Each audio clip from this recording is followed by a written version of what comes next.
Hello, কি অবস্থা সবার? আশা করি ভালো আছেন। আজকে কথা বলবো সিগন্যালস অ্যান্ড সিস্টেমস কোর্সটার কিছু বই আর ভিডিও নিয়ে। তো প্রথমেই যে বইটা নিয়ে কথা বলবো সেটা হচ্ছে অ্যালান ওপেনহাইম আর দুজন অথর উইলস্কি আর হামিদ নবাব দুজনের লেখা signals and systems, second edition. এটা বেরিয়েছিল 90s-এর লাস্ট। সেকেন্ড এডিশনটা হচ্ছে 90s-এর মাঝামাঝি, but it still is very much relevant. এবং এটাকে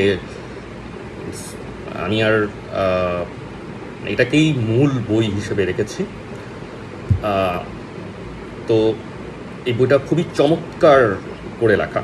চমৎকার বলতে খুবই চমৎকার। আমি যদি তুলনা করি আরেকটা বইয়ের সাথে, সেটা হচ্ছে আমাদের একজন শিক্ষক রেকমেন্ড করেছিলেন সামির সলিমানের continuous time signals and systems বইটা। Continuous and discrete time signals and systems আমার ঠিক মনে নাই, মনে রাখার দরকারও নাই, কারণ বইটা খুব একটা কি আমি আর ধরি নাই ওই বইটা বলতে গেলে। তো ওই বইটা হচ্ছে আপনার এই বইটা যে সিগন্যালস অ্যান্ড সিস্টেমস, যে অ্যালান ওপেনহাইমের বইটা, এটার রেকমেন্ড করেছিলেন আমাদের রনি স্যার। তো আমি প্রথমে it appear to be quite daunting ওই বইটার পাশাপাশি। ওই বইটা ছিল এরকম সাইজের, আর এই বইটা দেখেন, এটা দেখেন প্রথমে ডন্টিং লেগেছিল। যে আমি প্রথমে ওই ধরেন চাং চাং করে টুক টুক টুক করে এদিক ওদিক, মানে এই টপিক করে একটু করে পড়তাম। তো এটার যে পিছনের দিকগুলো, পিছনের একটা টপিক শুরুর আগে যে কথাগুলো আছে, যে বিষয়গুলো আছে, ওগুলো কানেক্ট করে পড়তাম না আর কি। আমাদের পড়াতেও না ওভাবে, বলতো না, যাই হোক। তো এইটা যখন দেখলাম, রনি স্যার যখন এটা বললেন, তারপরে যখন পড়লাম বইটা, তখন দেখলাম আসলে যে আসলে এই বইটার কাছে সামির সলিমানের বইটা আসলে কিছুই না। মানে আপনার সলিমানের বইটাতে পড়লে কি হবে? সলিমানের বইটা পড়লে আপনি হয়তো এক্সামে ভালো করবেন, পরীক্ষায় ভালো করবেন, এভাবে করতে হয়, এভাবে করতে হয়। আপনার পরীক্ষা সিগন্যালস অ্যান্ড সিস্টেমস পরীক্ষা শেষ, আপনার সিগন্যালস অ্যান্ড সিস্টেমস নিয়ে ইনসাইটও শেষ।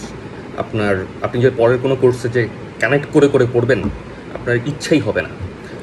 উল্টা দিকে ওপেনহাইমের যে বইটা আছে, এটাতে হয়তো লেখা আছে একটু বেশি, ম্যাথ আছে আর একটু রিগোরাস, কিন্তু দরকারি। মানে এটা আপনি যদি পার্শ্ব করতে চান, আপনি যদি বুঝতে চান বিষয়টা, অবশ্যই ওপেনহাইমেই ফিরে আসতে হবে। এবং একটা কথা হচ্ছে, ওপেনহাইমের বইয়ের যে সাথে অ্যাসোসিয়েটেড ওনার 1987 সালের একটা লেকচার সিরিজ আছে। তো এই কয়েক দশক পরেও ওনার লেকচারের সমতুল্য অন্য কোনো লেকচার আমি দেখি নাই। ওনার লেকচার স্ট্যান্ডার্ডের যে লেকচার দেখি নাই। উনি কম্পিউটারে সিমুলেট করে গিবস ফেনোমেনন দেখাচ্ছেন, কনভার্জেন্স দেখাচ্ছেন, কনভলিউশন দেখাচ্ছেন, ল্যাবে গিয়ে এক্সপেরিমেন্ট করে দেখাচ্ছেন। মানে এটা তো খুবই, মানে কি বলবো, সেলফ কন্টেইনড একটা লেকচার সিরিজ বলা যায়। তো বইয়ের সাথে একদিকে হচ্ছে ওনার বই, চমৎকার একটা বই, এবং সেই সাথে হচ্ছে লেকচার। তো হয় কি, যে আপনার ধরেন বইয়ের অনেক সময় হয় না যে বোঝা যায় না কোনো একটা লাইন, কোনো একটা টপিক। হয়তো আমার এরকম অনেকবার হয়েছে, আপনাদের হয়েছে কিনা জানি না, যে একটা গ্রাফ ধরেন, লাইন বুঝতে পারতেছি না। তখন অ্যাসোসিয়েটেড ওনার যে লেকচারটা যখন আবার রিওয়াচ করি, তখন দেখা যায় যে সে ক্লিয়ার হচ্ছে। কারণ বলার ভঙ্গিতে একটু অন্যভাবে বললে আপনার বোধগম্যতাটা বাড়ে। ধরেন আরেকভাবে বললে জিনিসটা বোঝা যায়, উনি আরেকটা গ্রাফ দিয়ে বোঝাচ্ছেন, তখন বোঝা যায়। তো ওনার বই তো গেল, এখন বইয়ের সাথে আরেকটা জিনিস হচ্ছে, এবং এখানে একটু কথা বলে নেওয়া ভালো, সেটা হচ্ছে যে ওনার বইয়ের একটু কশনারি কথা বলে নেওয়া ভালো, যে ওনার বইয়ের কিছু এক্সাম্পলস উনি খুব শর্টকাটে করেছেন। মানে ওনার কাছে আসলে মেথডটার চেয়ে, মানে আপনি এক্সামে কীভাবে লিখবেন ওটার চেয়ে আসলে বুঝলেন কি না ওটা একটু বেশি জরুরি আর কি। মানে হয়তো এক্সামের সময় আপনি একটু বিস্তারিতভাবে লিখবেন, এটা একটু খেয়াল করে রাখা ভালো। হ্যাঁ, আরেকটা জিনিস হচ্ছে যে উনি ওনার যে লেকচার সিরিজ সেটা নিয়ে বলবো, যে with all due respect to Neso academy and the likes, যারা এরকম ধরেন বাইট সাইজড ভিডিও বানায়, যে অমুক টপিক নিয়ে আলাদা আলাদা একটা ভিডিও বানায়, ইটস সামটাইমস ইটস গুড। আমিও পড়েছি অনেক এরকম, এভাবেই পড়াশোনা করেছি অনেকটা সময়। আমাদের এভাবেই আমাদেরকে কখনো ওই যে ওই পুরো লেকচার সিরিজ একবার 4 মাসের কোর্স, হুইচ ইজ এফেক্টিভলি কখনো কখনো 2.5 মাস 3 মাসের মধ্যেই কমপ্লিটেড হয়ে যায়। সেখানে আসলে এত 47 মিনিটের এতগুলো ভিডিও দেখা সম্ভব হয় না, এবং আমি দেখিও নাই, ওইভাবে করিও নাই। একটা 3 মাস 4 মাসের মধ্যে আমি শেষ করিও নাই। আমি কি করি, আমি ওই ভিডিওগুলো ধরেন এই সেমিস্টারে শেষ হলো না, এই সেমিস্টারে ধরেন পরীক্ষা দিয়ে শেষ করলাম, পরীক্ষার জন্য যতটুকু করা লাগে। তারপরে হচ্ছে আপনার সেমিস্টার ব্রেকের মধ্যে দেখলাম, পরের সেমিস্টারে দেখলাম, পরের সেমিস্টারে দেখলাম, কিন্তু I have to finish it to have the grasp over this thing. আমার এরকম অনেকবার হয়েছে যে, তো যেটা বলছিলাম, যে নেসো একাডেমিগুলোতে যেটা হয় সেটা হচ্ছে যে আপনার কোনো একটা কন্টিনিউইটি থাকে না। যে আপনি ধরেন একটা টপিক দেখলেন, ধরেন একদিকে হচ্ছে স্যাম্পলিং, আরেকদিকে হচ্ছে রিকনস্ট্রাকশন আরেকটা ভিডিওতে। আজকে দেখলেন স্যাম্পলিং, পরের দিন দেখলেন রিকনস্ট্রাকশন।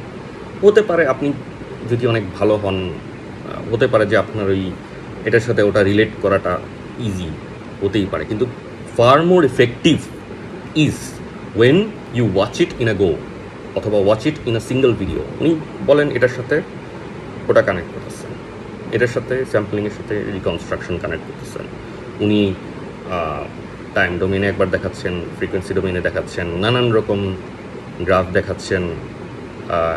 তো এই জিনিসগুলো, এই যে একটার সাথে একটা 47 মিনিট 50 মিনিটের ভিডিওতে পুরোটা হচ্ছে একটা ব্রড পিকচার দেখানো, এটা কিন্তু আসলে নেসো একাডেমিগুলোতে হয় না।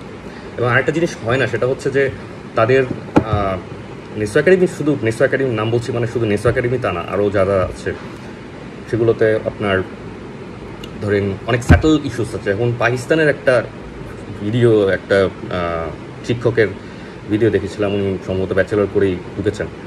তো ওটাতে দেখা যাচ্ছে যে কন্টিনিউয়াস টাইমের যে ইম্পালস ফাংশন, সেটা উনি উপরে অ্যারো দেন নাই, উপরে যে অ্যারোটা থাকার কথা অ্যারোটা দেন নাই, অথচ ডিসক্রিট টাইম অ্যারো থাকবে না হচ্ছে ডিসক্রিট টাইম ইম্পালস ফাংশনে।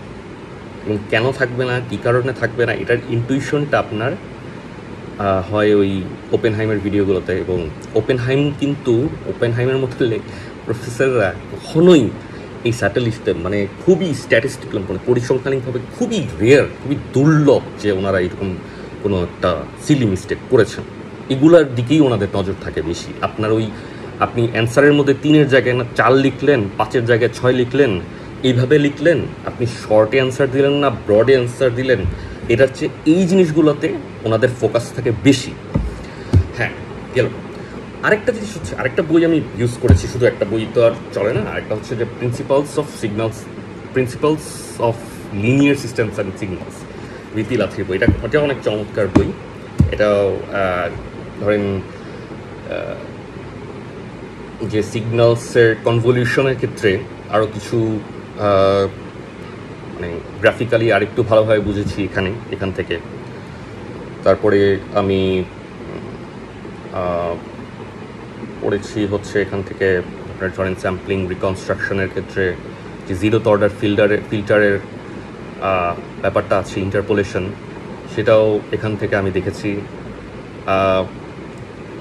কখনো ওপেনহাইমের যেটা হয়, কিছু বই পাশাপাশি রাখলে যে আপনার একটা বইতে কনফিউশন হলে, একটা কনসেপ্টে কনফিউশন হলে আরেকটা বইতে হয়তো সেই জিনিসটা বোঝা যায় আরও বেটার ওয়েতে, আরেকটু ভিন্নভাবে বললে হয়তো জিনিসটা আরেকটু বেশি ভালোভাবে বোঝা যায়।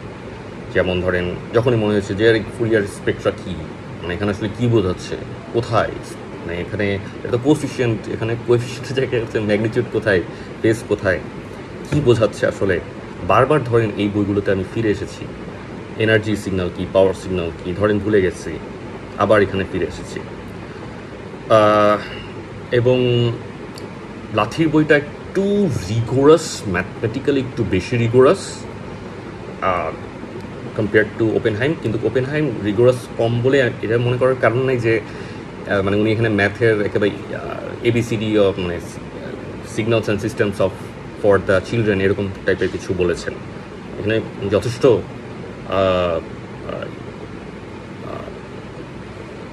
মানে যথেষ্ট রিগোরাসলি ম্যাথ দেখিয়েছেন, বাট লাথির বইটা আর একটু বেশি রিগোরাস। তো লাথির বইটা আর একটু উইটিও, মানে একটু মানে খুব মনে হচ্ছে আপনার সাথে কথা বলতেছে। ওপেনহাইমও এরকমই, বাট লাথির বইটা আর একটু বেশি উইটি, হিউমারাস, এবং ওনার কিছু কার্টুনও এখানে অ্যাড করেছেন। তো দুইটা বই পাশাপাশি রাখবেন, কাজে লাগবে, আর ভিডিওগুলো দেখবেন, আশা করি কাজে লাগবে।